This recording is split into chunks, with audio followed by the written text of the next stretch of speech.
Good evening, everyone.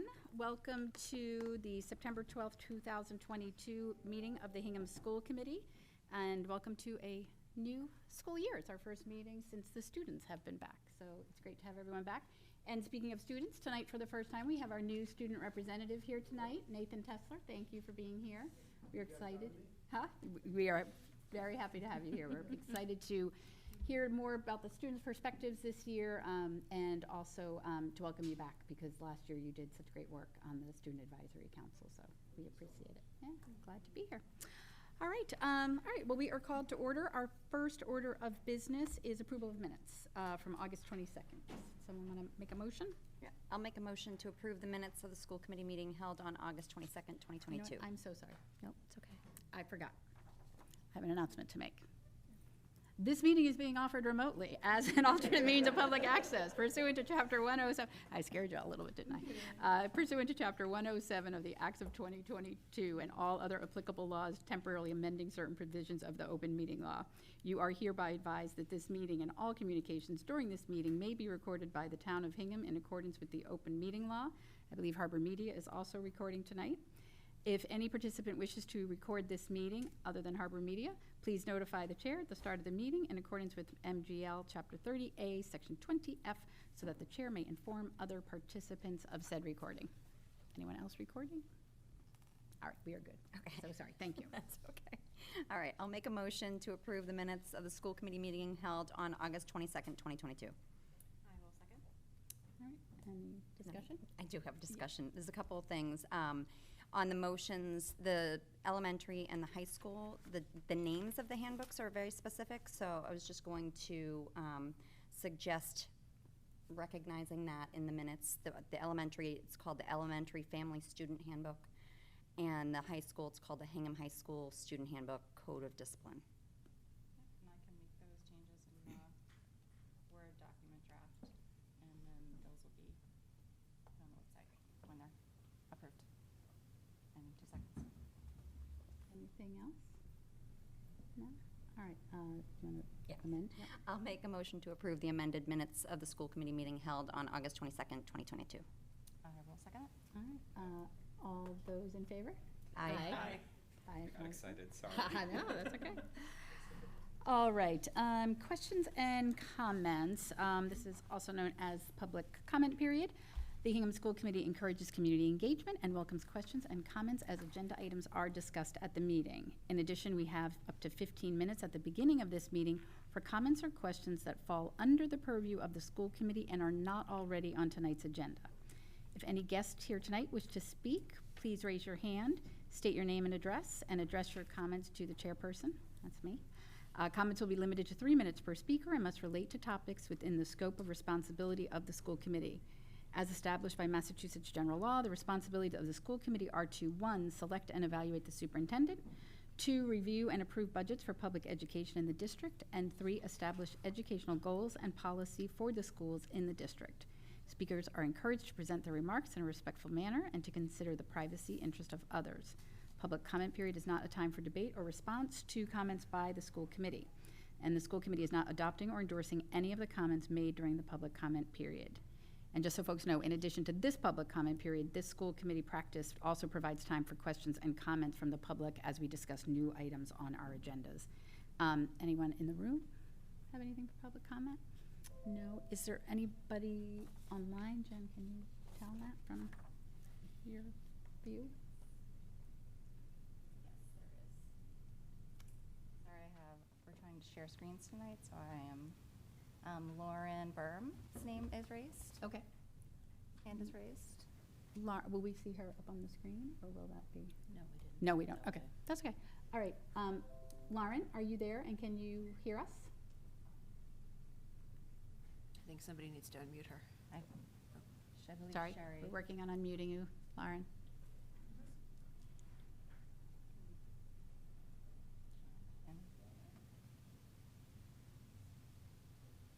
Can you guys hear me? Yes, now we can. Oh, look at that. Hey, good evening, everyone, and welcome, Dr. Adams. It's haven't tuned into a meeting in a while. It's great to see a new face. And I just want to thank you for responding to my email. I just had a quick follow-up. come to my surprise, on the first day of school when my son got off the bus, the first thing he said to me is, they took away one of our recesses. And I just assumed that it was because it was, getting back into the school year and figuring things out. Didn't think much of it until this weekend on the soccer field, when it was sort of the talk amongst a lot of parents. Was it just at South School? Was it at East? Come to find out it was all schools.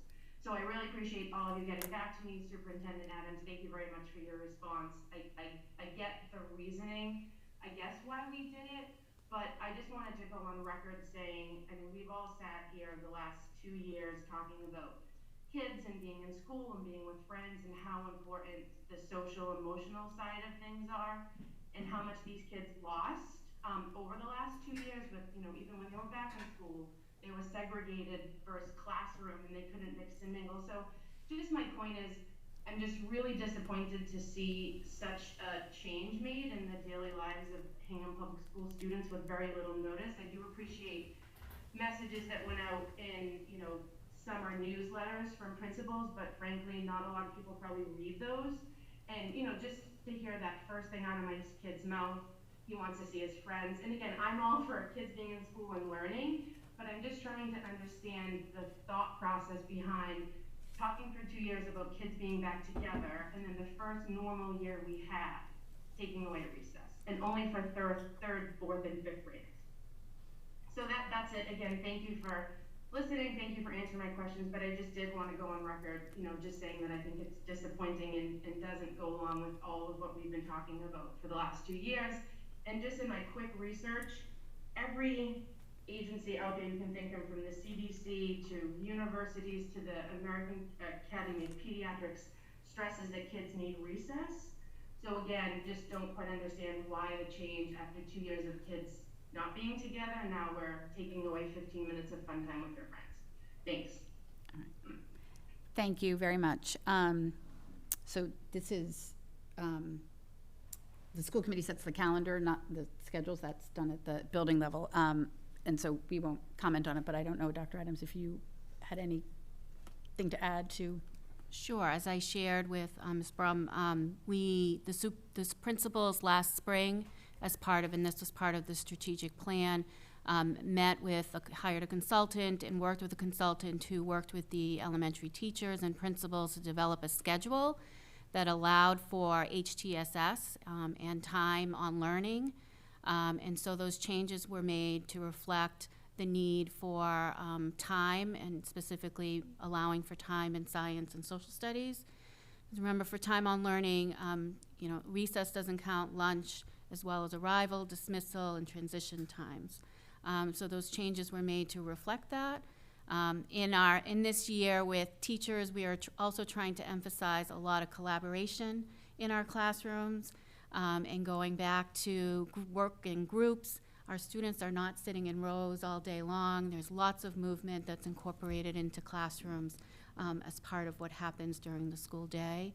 And encourage, if a family has concerns, that they communicate that with their classroom teacher and as well as the school principal, that we can support students within the classroom to have opportunities for movement and engagement. And that will be a lot of our work this year, is to provide lots of opportunities for that kind of collaboration that over the last 2 years has been challenging with social distancing.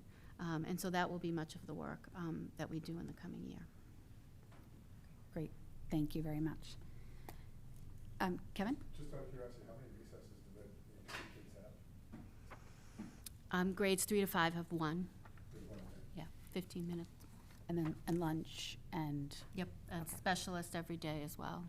And do they have a snack And break? snack break, yeah. Okay. Snack. Okay. Mm. Thank you. Anyone else with anything online?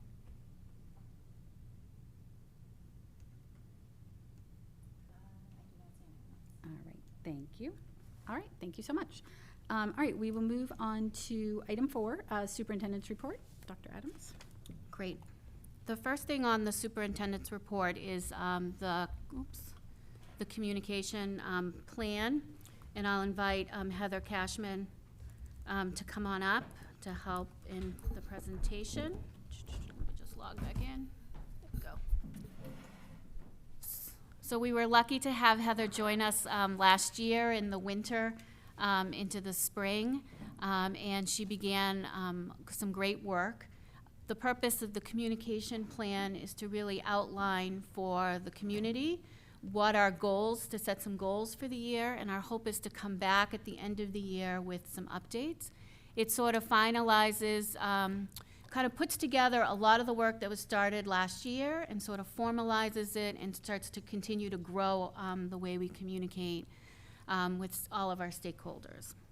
And so the communication plan was organized around 4 goals that align with the goal. In the strategic plan, you'll see this big theme around communication. And so the plan sort of helps us reach our plan to meet those particular goals around articulating how we're going to improve in our communication with the community.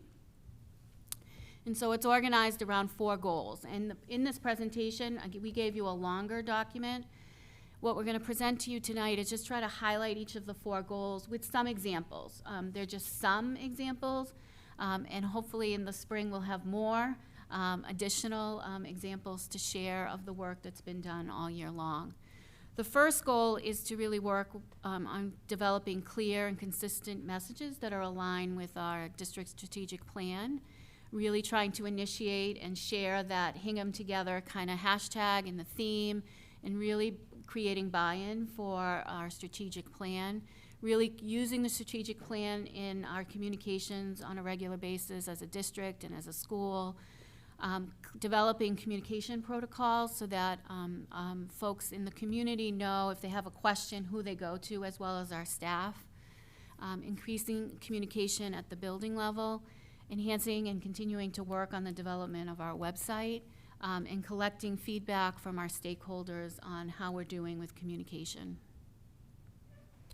All right, so I'm going to go through the examples in this presentation. So this first example is just showing consistent newsletter updates from the buildings. So this is a screenshot of a weekly newsletter using the newsletter software S'more, who hopefully many of you have seen. The second slide is a newsletter from PRS, and the third is from the high school. And these are all weekly newsletters that will be coming all year. And another Goal 1 example is along the objective of enhancing the website to increase communication with stakeholders. So essentially what this goal example means is that when users search for items that they can't find organically, we monitor that search bar and we will add those items to the new Students and Families tab, which is on the main website page. So items like Aspen or athletics or bullying information or bus routes will be added to that as needed. And as the year goes on and as new items are searched for and more popular items are searched for, those will be added as well.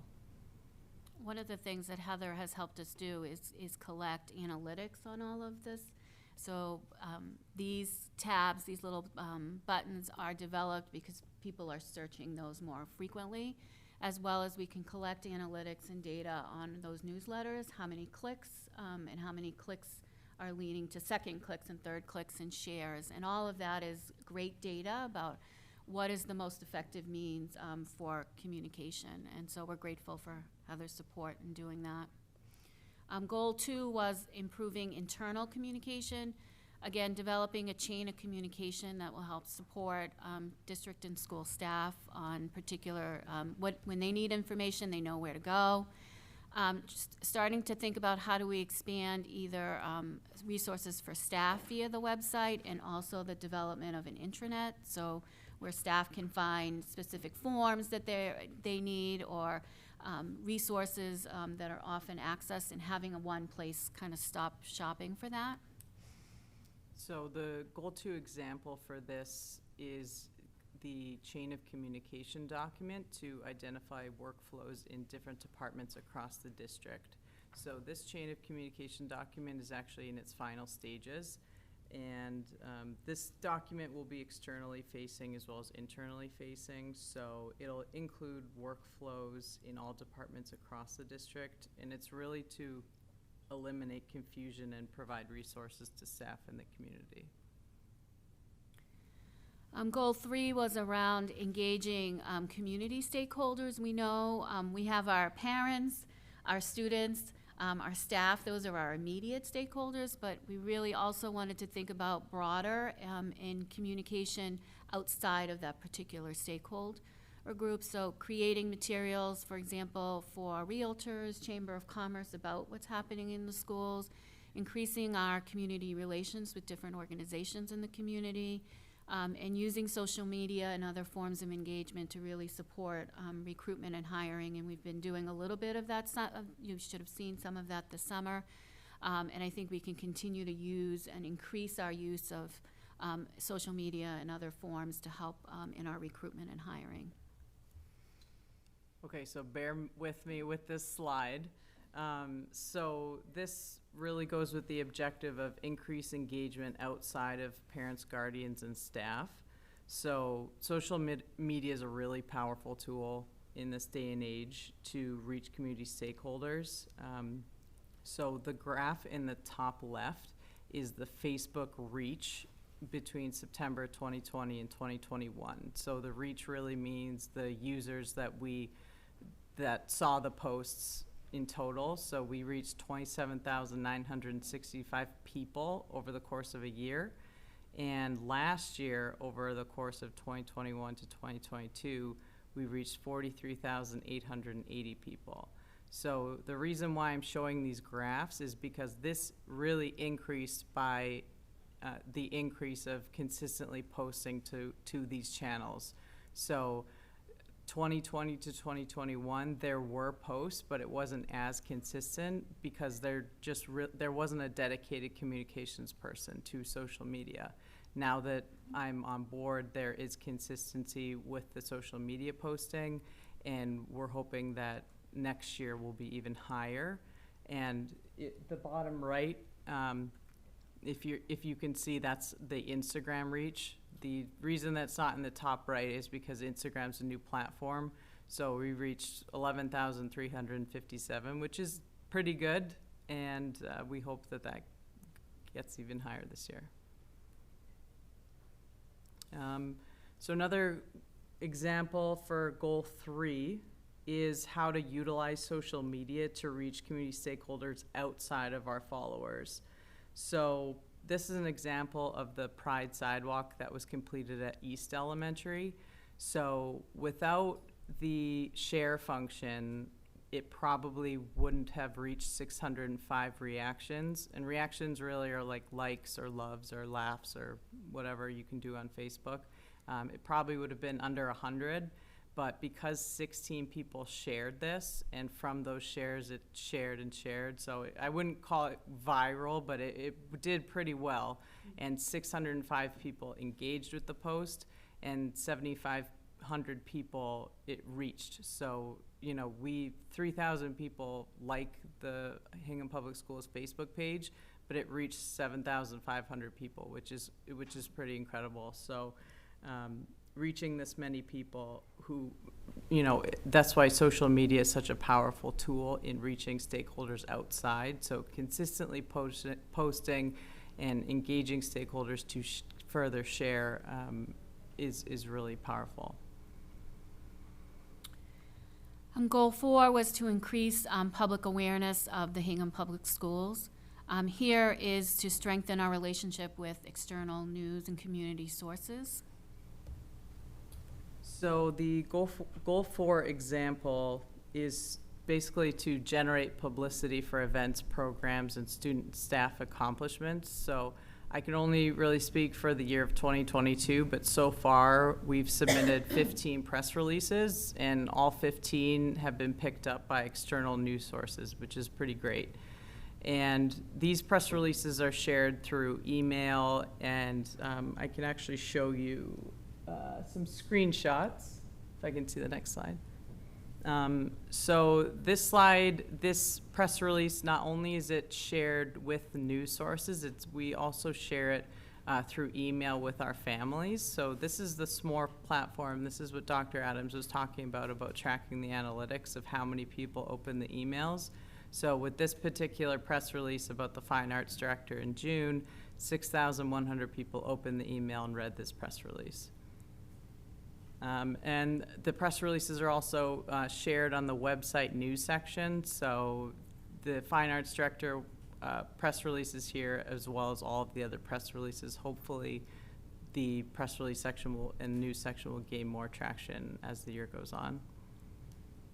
And lastly, the press releases are shared on social media, and as you can see, people can share from there. So we try and share it as widely as possible. Thank you, Heather. We're glad to take any questions, and again, our intent is to sort of outline some goals and report back to you at the end of the year, our progress, and share some data. We included a section on measurement, and collect some data and come back and share the impact of how far we've gotten with these particular goals. Again, this was also a component of our strategic plan that we're hoping to move forward with Heather's help and the leadership and staff help as well. Thank you. Thank you very much, Heather, for all your work. It's really amazing to have a director of communications. It really, no, it's, I mean, obviously, it's working already, so thank you. Questions? Yes, Jen. Thank you, Heather, for the presentation. My first question is, I have a couple questions. My first question is for Heather with the newsletter, the newsletter platforms. How are those integrated? Are those integrated to the district website in any way, or are they, if they are? Yes. Okay. So the newsletters that are sent from the district are under the superintendent's page. So people can actually subscribe if they aren't on the distribution list, just as a separate topic. But all of the newsletters historically are on the superintendent page, and then the current one that was sent out most recently is actually embedded on the superintendent page as well. I think it's under district communications. That's the whole page that's called. Yep. And then my second question is for Dr. Adams. And with the communication plan, and I don't want to get into necessarily the emergency plans, but I just was curious if there was any discussion on how, if there was an emergency where we had to get information out to families quickly, and how that ties in to this plan as well. I smile because we were doing that today. We were updating our no school procedures today, updating names and numbers and thinking about how we leverage social media, what we've learned from last year from social media, the website, communication via email, as well as a phone call or text. So we were exploring all of that and trying to document that in relation to no school kind of procedures, and we would use the same in case of an emergency, follow those same kind of procedures around making sure information gets out to families. So we were just doing that today. That's all I have, thank you. All right, thank you. Carrie? So I had a question about the workflows and the chain of communication. You mentioned it was mainly for staff and finding what they need. Will there be something for parents to know if something comes up, happens, who do I talk to? We've found a lot, especially over the past few years, that parents don't necessarily know who to go to. Will that be part of this too? Yeah, thank you. That is the intent. There's a family component, there's a staff component, a community component. So if you have questions about your child's grade, here's the person you contact first, then second, third. So they'll be clear. And I think that the document will be evolving, so we'll have a first version of this, and as things come up and say, ooh, this is missing, we can continue to add on to it. Great. Just one other thing too, and it was in the document, but not in the slideshows. Communication's two ways, right? So this is a lot about putting things out, but I did note that you would be putting out a survey for stakeholders to make, to see what their experience is like with communication. I thought that was really good. Mm-hmm. Great, thank you. Nathan? I have one good question. On the newsletters and the press releases that you're emailing out to parents, is that stuff also going to get sent to the student emails? I think some students might find that interesting and useful information. I can actually answer this one. So I think late last year, we got feedback that high school students wanted to be in the know about certain topics. So certainly press releases we can send to all of high school students, and certain district newsletters, absolutely. We can send to all high school student emails, yeah. Tim? Yeah, that first of all, I mean, just you save all of the sort of failed searches for like that technology is so cool. I thought that was really cool. So that's just a comment more than anything, but I didn't know that you could do that. But one question I had was, I know social media is sort of a wonderful miracle of a place. It can also be really sort of toxic and awful. Didn't know if there was any part of the plan that was sort of like preparing to respond to sort of either individual teachers or the Hingham Public Schools in general, or any sort of organized social media attacks, or... Sure. Yeah. So that probably wouldn't be a portion of the plan. It would. But are you talking about if somebody put something negative on the page? If somebody takes a press release, has a purposeful, misleading spin on it, and puts it out into the press. Oh, okay. Or something like that. I know that, I mean, just thinking like they're trying to think ahead to all of the positive and negative outcomes of all of this social media presence. That's actually a really good suggestion of creating kind of along the vein of a crisis communication protocol, you know, of not just necessarily the typical crisis communication, but also negative press crisis communication, right? So Yeah. we can definitely look into creating Unfortunately, I that. think we can probably expect it at some point. It's a good thing to think about is, as a community, our intent is to use social media to really promote the great things that are happening and generate conversation and collaboration and communication. And how do we make sure and model that for our students and our wider community? And that the best ways when we have concerns and questions is to reach out in a phone call and talk to folks. And that's really what we want to also model for our community, our students, as they are engrossed in social media. Hey, if you got a question, you got a problem, reach out, because you're going to get a much better answer than you are on social media. Absolutely. And that our intent here is to use it for informational purposes, to really leverage the great and positive things that are happening and celebrate our students and our staff and families. Absolutely. And just be clear, I'm not talking about stakeholders in Hingham schools who have concerns about things that are good. I'm talking about not honest players from other parts of the state and country. Right. And just my other question is, I know their press releases are sort of available for Hingham Public School events and announcements. Is there any, if you're an organization that's not Hingham Public Schools but closely affiliated with, I'm thinking like CPAC or HEF or other places, are you available to promote like the HEF Spelling Bee or other activities that aren't put on by Hingham Public Schools but are closely affiliated with Hingham Public Schools?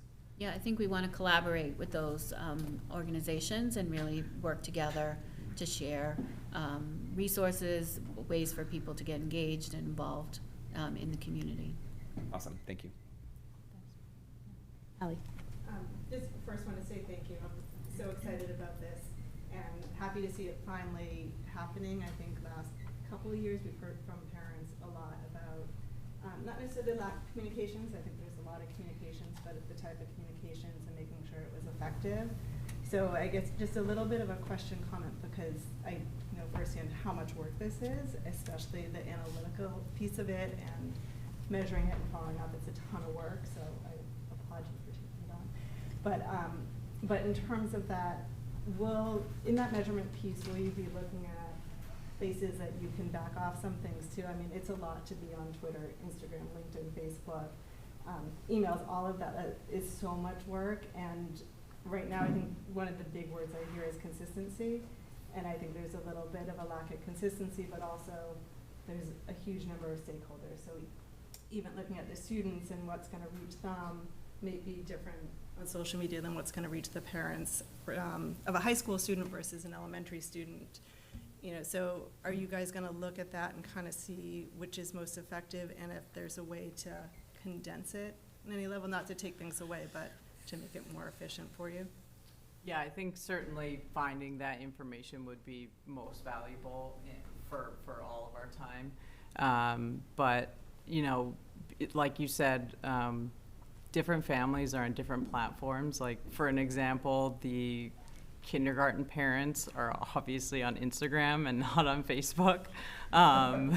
So, I feel a little attacked. well, I don't, it got, I'm heartened to hear that Nathan's going back to email, so I feel a little vindicated over here.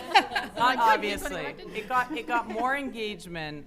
I apologize for that. It got more engagement than Facebook. So Yeah. obviously there's a lot of conclusions to draw from a survey, and I don't know what is going to come of the survey, but it's going to have to be very involved, and we're going to have to definitely figure out what's going to be most effective moving forward.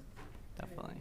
Nathan's point was an interesting one, because I know the high school students do you get some emails from Yeah, the it's district. usually a mixed bag. Yeah. And I think the point that you raised about Instagram and kindergarten parents is an important one. I think also for students, the platforms that students engage with are going to be very different. For example, I think Snapchat. I don't think the schools getting on Snapchat or Be Real would really be the right move for the Hingham Public Schools. But again, like Instagram would probably be more likely for student engagement. I think Heather's point is an important one, that different age groups are on different platforms. So in order to reach the wider community, you have to be, and the amount of work, yeah, I think it's, once you develop the message, posting it in different places is actually the least time consuming. It's developing the message and the resources. So, and then tailor, you make a slight change for each different medium, and you're able to present some information using the same kind of templates. So, and in that way, that's the communication piece, is you're reaching a wider range by engaging in the social media platform that's specific for that age group. And social media is going to continue to evolve and change as we move forward. We'll have a new platform that we'll be having to use probably soon. Some Snapchat filters. And Be Real, right? I was like, How what's Be long Real? has I Be didn't even Real know that. been around? Not very long. An hour? So, Like, I've never heard of it. Matt, did you have something? Yeah, I think we should do MySpace. So a couple of comments. I do think this is great. I think articulating, this is a little bit the conversation we're just having here, but articulating what the focus of each of the main modes of communication, main like places that you're finding communication. So the website has this type of information. This is when you would expect to go there, versus social media. You know, we have several different platforms. It's like, you know, here's the real intent of why we're doing that. Again, you're having this, but I think you have it, I think, all in your mind and probably down somewhere. But I think articulating to the community that would be helpful, because it's not a Hingham Public School comment in general. It's just hard to figure out where should I be consuming information. So having a little bit of a better understanding of that, I think, could be useful. So that's one comment. My second comment is maybe to the school committee, which I don't know if we can talk about or if it's even allowed, but one observation that I've had is, you know, we each have our own individual school committee pages, and I know we can't collaborate together on what the messaging is going to be, because we can't say, hey, you know, let's the 7 of us talk about it. But I think that can lead to some confusion too. So I don't know if the answer may be there's nothing we can do about that. That's just a part of how we need to operate. Yep. But it's both confusion and even kind of like time. If we each post, we're each posting about there's a school committee meeting tonight, and maybe that's good because, I have certain followers versus you have certain followers versus you have certain followers. Mm-hmm. So if maybe we can talk about this during our goals meeting. Yeah, that's it. I was just going to say. It's Yep. not a huge thing, but it's been on my mind over the last Yeah. couple of months. No, it's a good point. And we will talk about it at our Saturday meeting. It'll be as part of like our operating protocols. It came up a few years ago. We tried to find a way, like, how could we have one school committee page that you could just do that, but it got complicated. But Yeah. we can talk about that on Saturday, definitely. Yeah. Jen? We have them when the committee's questions. We have one from the Zoom. Okay. I will let the Zoom person go, and then I'll make my final Okay. comment. I'm going to try and invite them. I think Sherry may need to hear the audio.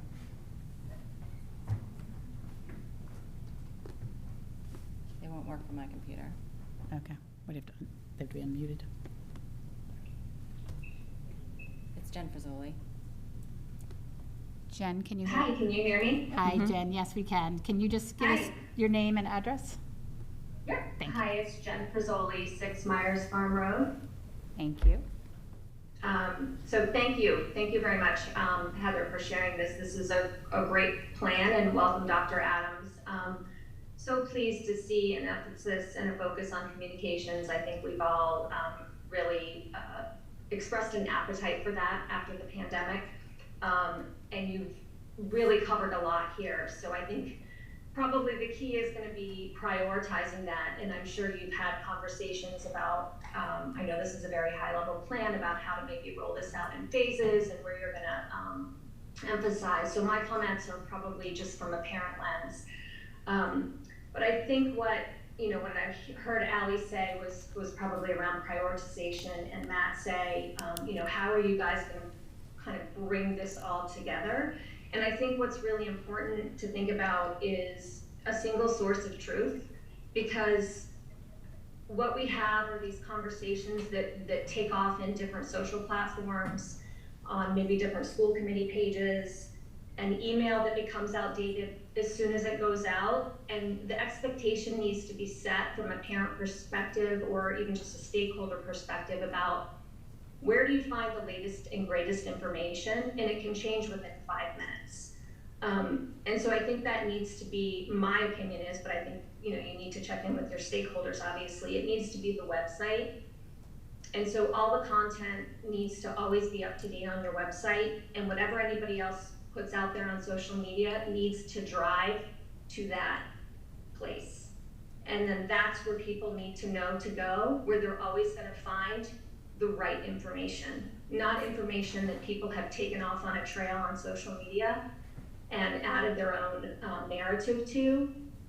So I would that's just what I want to say, and I want you to think about that. You need to think about it as a single source of truth, and everybody needs to know where to go to find the right and the valid information. So thank you for all your work on this, Heather. I think it looks great. I'm so happy to see a focus on communications. I think we're going in the right direction, and I'm really excited to see how you progress. Thank you. Thank you.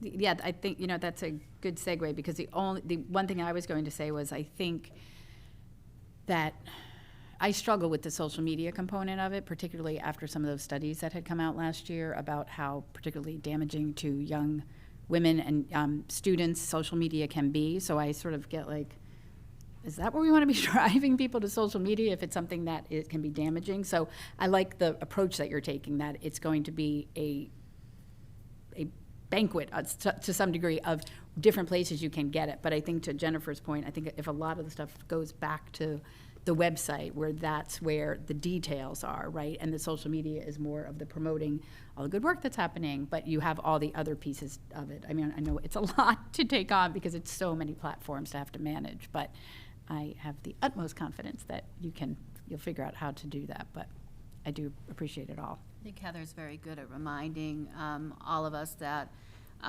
good social media redirects people right back to the website. Mhm. So that there's some information, and then either a visual, learn more, click here to learn more, and it takes you right to the Hingham Public Schools website. So that's where it's a hard slog to update the website and all of the pages. So Heather's been working with others in the schools to do some of that work, but there's more to do. Can I just make 2 comments? Yeah. Please.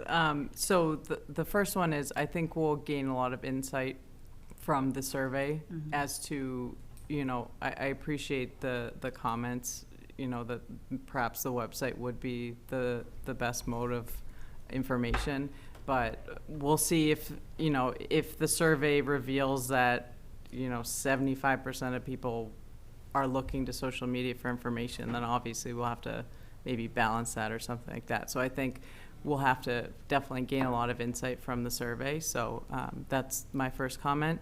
And the second one is just if anyone has seen it or hasn't, I haven't shared it on Facebook yet. It's sort of in a preliminary phase, but it's published, but it's a communications department page.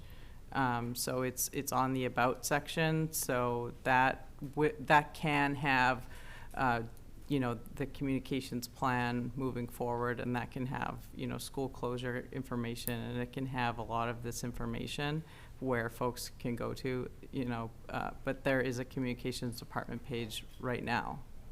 So Yes. feel free to check that out. Thank you. Thank you. I think one other thing to remind everyone, we have this issue at work as well, as everyone is used to getting communication immediately, and I need to have the answer, and we all want to do that, but sometimes the information isn't available as quickly as we want, and there are processes in place. So I think we need to continuously remind ourselves that, I think that the expectations are changing daily, frankly, from people. So it doesn't mean we shouldn't strive to get information out as quickly as possible. So this might be another thing that we think about, what are the things that we know we need to get out immediately? I can't remember who brought up the emergency, but I mean, there are certain things that we're going to absolutely have to, and there's other things that are just going to take a little bit longer. So just an important, I guess, PSA. Thanks. Thank you. All right. Thank you so much, Heather. Thank you. Thank you, Heather. Thanks, Heather. So next on the superintendent's report is the school enrollment report. Gives you the enrollment of each of the schools as of the beginning of the school year, just for your information. The other piece after that was the summer facilities work. Ms. Opong and I, over the summer, the last week of August, before school started, walked around with Ms. Hartman and each of the, our director of facilities and each of the principals. We walked through every single building, looking at some of the work that had been done over the summer.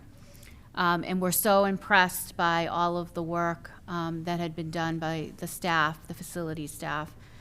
So in order to document, we wanted to document for you all of that work that had been done. The summer is a very big time for facilities in sort of both doing, you'll see in that report, she outlined nicely the preventative and maintenance work that happens for each building in order to maintain the quality of and support of each of the buildings. But as well, there are times in information there about how they are also working to make improvements during the summer for each of the schools, as well as the deep cleaning that happens in addition. You have to also understand that this summer was a particularly hard summer. The heat, first of all, was extremely challenging for our staff. And second, the summer was just a little shorter because school got out. One of the facilities person reminded me we had just 1 week less, which made the cleaning schedule just much more accelerated and much more pressure on the facility staff to have the buildings ready and open. So in that report, we sort of outlined some of that preventative and maintenance that happened, as well as each building, some of the work that was done in each building to prepare it for the opening, as well as there are a few things that are still open that'll be completed this fall.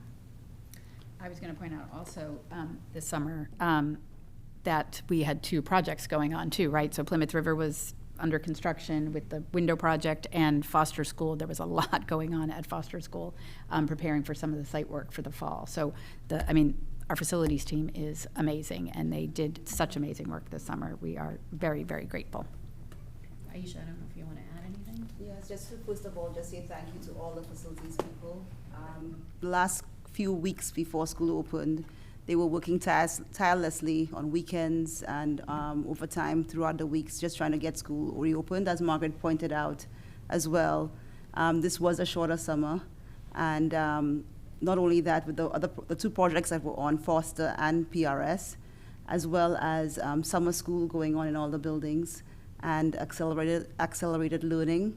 So it meant that they couldn't be working every single day during the summer because there were programs going on in the school buildings as well. So just to say thank you, particularly to Katie as well, who has been really, truly amazing. Again, as Margaret pointed out as well, just to reiterate, they're constantly working on the preventative work and trying to make sure that the playgrounds are safe for our students, and that everything is clean and shiny on the first day of school, and they really did an amazing job getting the schools open and ready for everybody to be welcomed in. So just thank you to all those people. And Miss Hartman is I know she's online. Yes. She is an absolute gem. There is no Right. one else who cares and loves for each corner of the building, knows each corner, knows where every device is, and is working extremely hard to make sure that we're doing the best we can in the maintenance of our buildings. So she's an absolute gem to the district. Definitely. There is a lot, working on the Foster Building Committee now, like there are so many nooks and crannies and so many things that the facilities team has to be on top of 365 days a year. And then just think of this not post-COVID, but the 2 COVID years that we had too, right, where those facilities folks had to do more cleaning and more scrubbing and be more mindful every single day. And yeah, I mean, the work they do is really amazing. We are very fortunate. Some of our schools, most of them really, other than East and middle school, are pretty old, right? But Katie and her team just keep them running, and we are incredibly grateful for that work. Yeah, so. You can play the Foster furnace like a harp. Yes, she can. Yes. So Margaret took the words right out of my mouth. I was going to say that Katie is such a gem, and I am fortunate with the other finance, capital, and facilities subcommittee members who get to work with her collaboratively in the early part of the year, January, when we're talking about our capital list, and she's so knowledgeable, and her team is so fantastic. So really grateful. One thing that I had a question about, and it dates back to before I was on the school committee. I think school committee members might have been able to get a tour of the schools. And I know that there was an opportunity for Foster this year, but I wondered if we could start putting that back on, on track so that we can start doing that. Because I think it will help us make informed decisions when we start talking about facilities. Well, you could join one of these public tours that we'll be talking about later. But that's a good idea. Yes. Yes. I think it used to be for AdCom and the school committee on a Saturday. Yes. But I think after the same people had done the tour a few times. Yeah. And then we had COVID, It wasn't as and then necessary. COVID, right? Yes, Right. Yeah, I came on with the other new superintendent, and then COVID hit, so Right. never happened. But I hear these stories. Elementary schools, there's limited opportunity to go into schools if it's not the school your children attend. Right. So. Yes, exactly. Did you have something, Carrie? Yeah, just one question, and I'll just reiterate what everyone said about how fantastic Katie and her department are. We did have an opportunity to walk through Foster, and just the Herculean efforts that they have made to keep that building running and safe and, welcoming space for kids is really great. My one question was, in the memo, it noted that the ADA standards for accessible design inspection had happened, and they're reviewing the results. Will we receive any kind of update on that? So that, we could organize to have that update done for this committee as well, but it's something that the town select board is going to be holding a meeting on as well. Okay. So that will be a November meeting for them. Great, So okay. we're responding to the, just making sure that the report information is accurate and working with the town on that right now. Mhm. If that's something that you would like to be updated on, we can discuss how that can happen, Okay, great, thank you. okay? I think if we could, maybe we could post and attend, folks can attend if we want, if you could just Right, let me know the date. exactly. Okay, that'd be great, Yep. instead of having to do it twice. Matt, sorry. Can I go back to enrollment really quickly? Sure. So I think mainly comment, maybe discussion, but just for the benefit of the public, I know we'll post this. I don't know if they could see it on the screen, but the numbers this year, the enrollment is 3,814. I know some of the discussion last year, which is pretty consistent with the previous 2 years. So last year we were 3,864. Year prior to that was 3,894. And that was down from fairly consistent 10-year run of 4,200 effectively on average. And if you sort of look at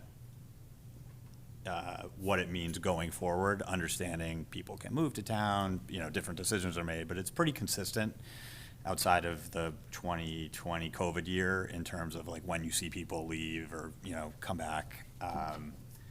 We're probably looking at, that's probably around the average. We're probably, meaning that's the new baseline, 3,800.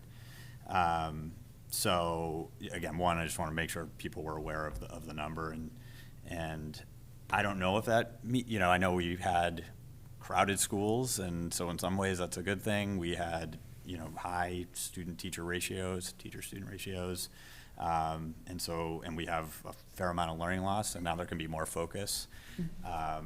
But I do think, at least last year, my recollection of the conversation was, let's kind of see what happens and see if there's going to be a change, potentially, we're going to come back to those numbers.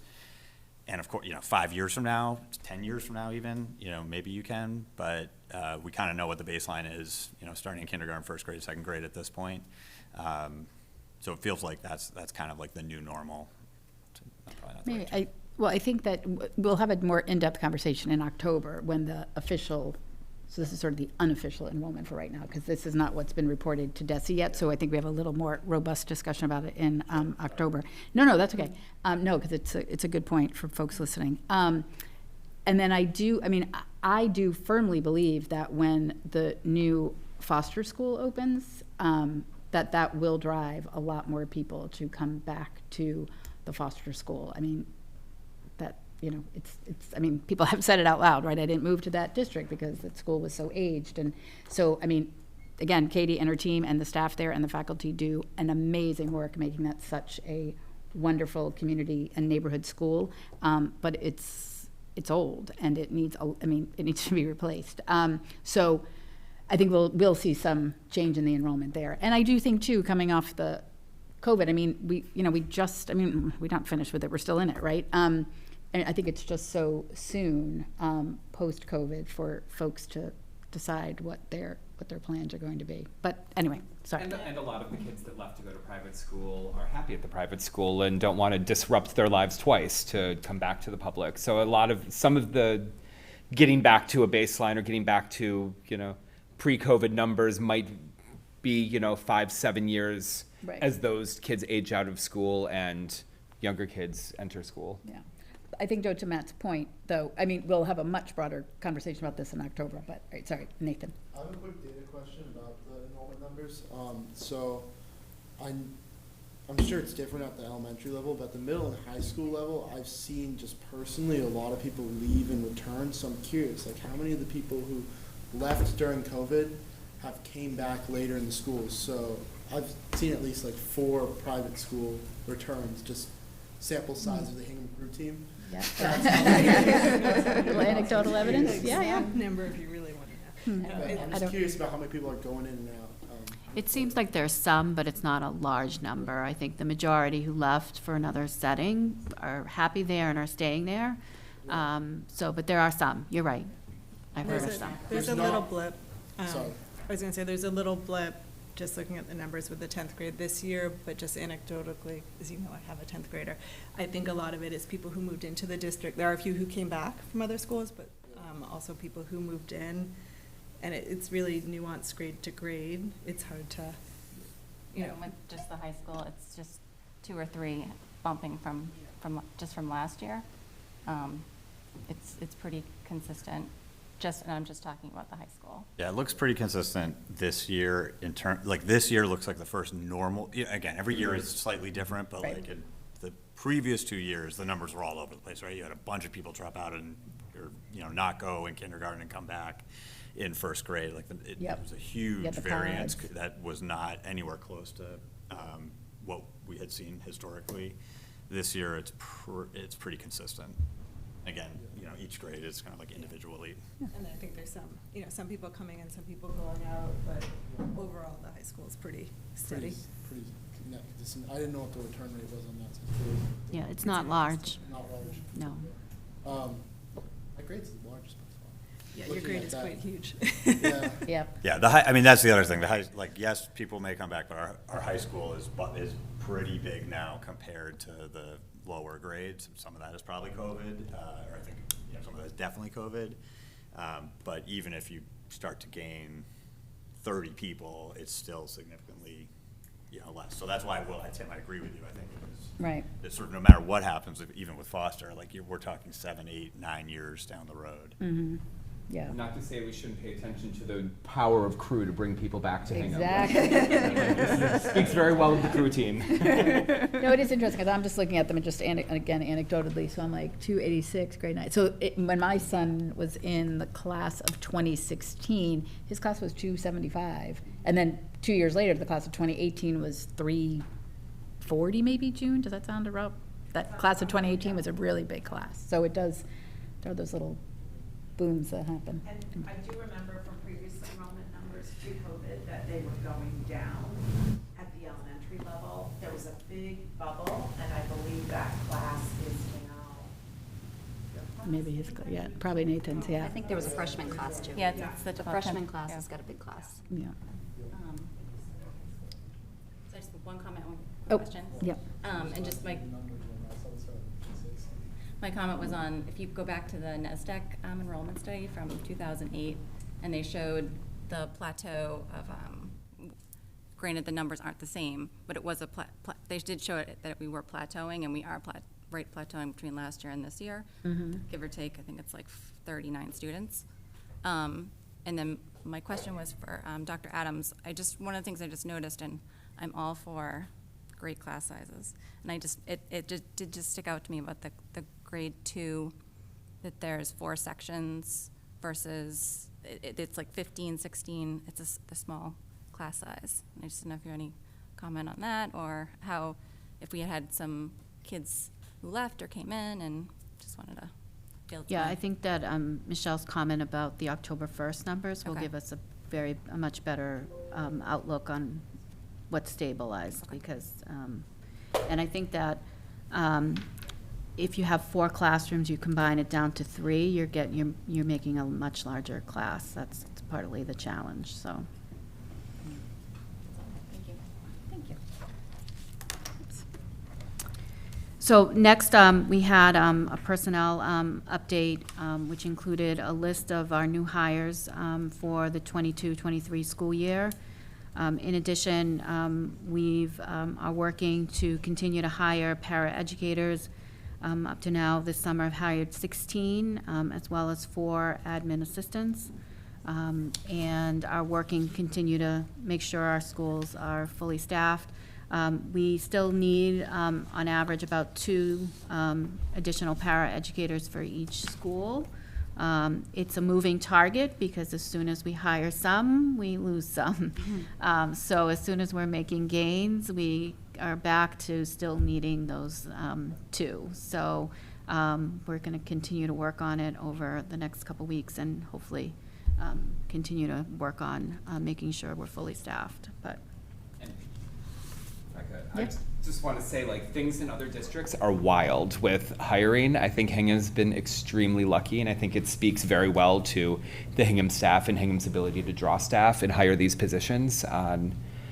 Just because I'm looking at all the positions hired and this sort of very small number of open positions that still remain to be hired. I know where I work, there's a lot of the retirees are coming back this year because they got convinced to come back for 2 months while they still try to hire more people, and it's wild in other districts. So I think that's a problem that Hingham has really missed, and I think that speaks very well to the hiring process here.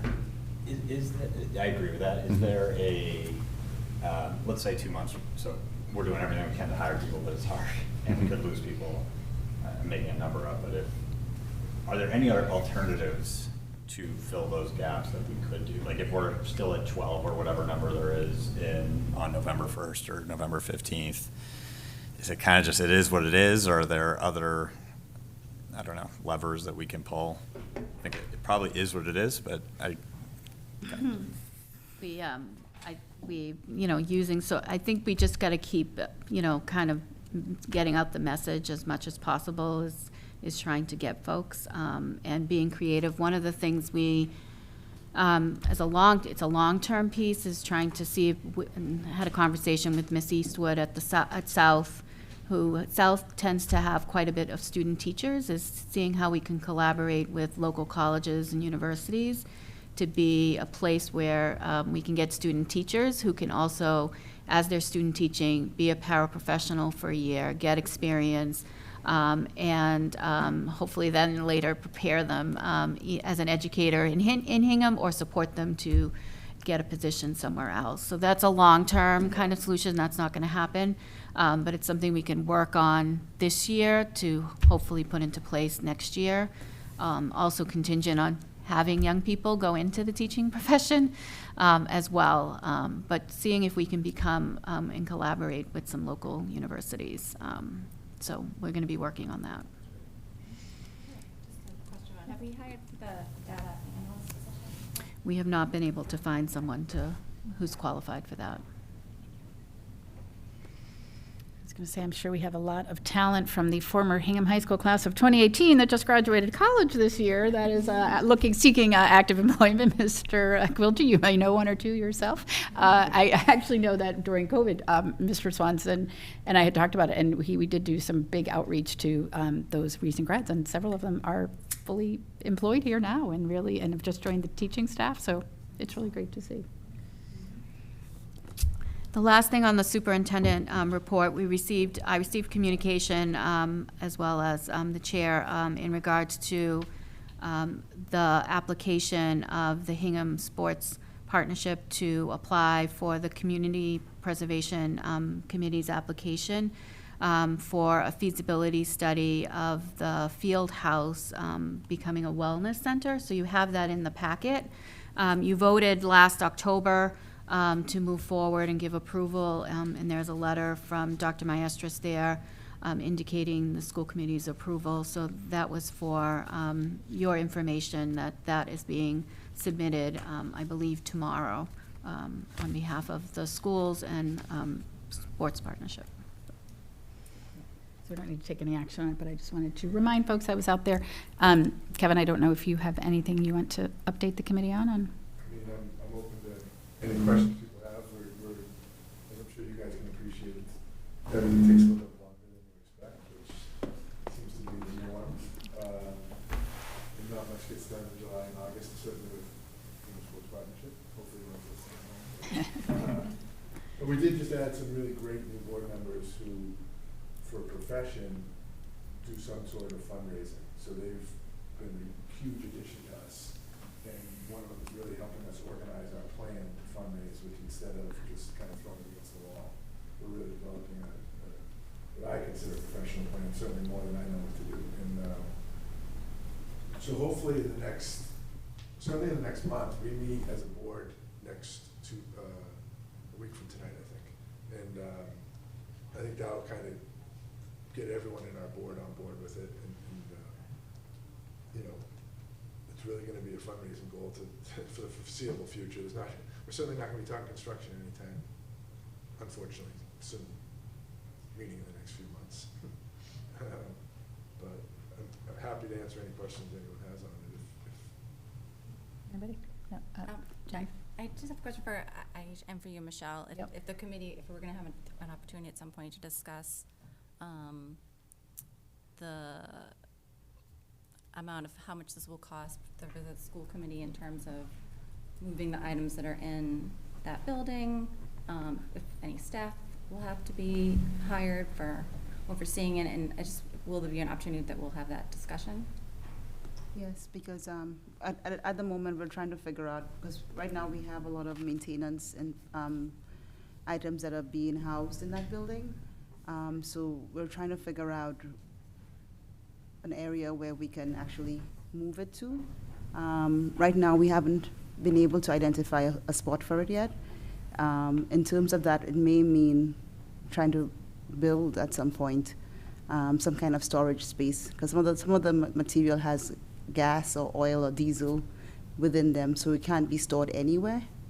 So we'll have to definitely be evaluating that aspect of it, and we can get back to you with that as well. Including locations for more storage space. Thank you. Yes. Yeah. Maybe maybe that can be a component too of the feasibility study. I would assume that looking at what is currently, the purpose of the building currently, and where and how the materials in there could be housed somewhere else, so. I should also say that I just spoke with Aisha before school started, and we kind of agreed that we'd get together as long as Dr. Adams to kind of fill 2 new people in on the situation, but after school got a little bit under your belt in terms of getting through the first few weeks, if it ever calms down. All right, great, thank you. All right. Well, we'll do communications, and then, do you have any communications, Dr. Adams?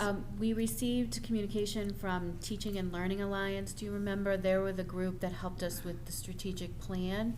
So they have done the final nice sort of collection of and presentation of the strategic plan, as well as a one-page kind of dashboard. So we'll roll that out in the next couple of days and share that out. But I think it's a very professional, great communication about the district's 3-year strategic plan. So we'll be sharing that out soon. Will that be digital or printed hard copy or both, or? It's currently a PDF, so we'll use it as a PDF, put it on the website. Certainly could be printed out, but. Yeah, I know. Thank you. Nathan, do you have any student communications? I can just take it to introduce the Student Advisory Committee. Yes, that'd be great. I think that might be good. Yeah. Should I talk into the mic? If you can, Matt, do you mind sliding, sharing? I think you don't have to speak over it. It's just a. It just sort of picks It's it up an area better for mic, Harvard just- Media. yeah. Yes, thank you. So, hello everybody, I'm Nathan Tesler. I'm a student rep here, and I'm also the chair of a student advisory committee. And for the people listening online, we're a 5-member committee of elected representatives from each grade, whose job is to bring student perspectives to the school committee. We are newly formed from last year and are still kind of working on trying to figure out that role, but I'm really excited to continue on that. Really, our goal for this year is just to continue to make students aware of what we do and to build ourselves as a pathway for students to connect. On the student report side, I don't really have much yet because it's only been a week, but everything seems to be running smoothly. Good. Appreciated seeing Dr. Adams in the school building. Yeah, I don't really have too much All right. else. That's great. Thank you. Welcome. We're really glad to have you here. Any committee members with any communications? No? Okay, we're good. Would the committee consider moving one item from new business up to the top? Karen Shaw is here to discuss a field trip, and just in the interest of, as Nathan pointed out, it's only day 5 of school, so I'm surprised you're still up. So if everybody give it that, okay. So we're going to skip ahead to 7.1 to discuss a proposed student trip to France and Spain in April of 2024. Oh my goodness, and act as appropriate. Well, thank you. Is this good? Yes. Okay. My name is Karen Shaw. I'm a Spanish teacher at Hingham High School. I've been for 18 years here at Hingham. I'm here today to seek school committee approval for a proposed tour to France and Spain during April vacation of 2024. The tour will be organized by the well-established student travel company EF Tours, which has its world headquarters in Boston. This trip will be open to students in grades 9 through 12 who are Hingham High, who are students at the school during the 2023-2024 school year.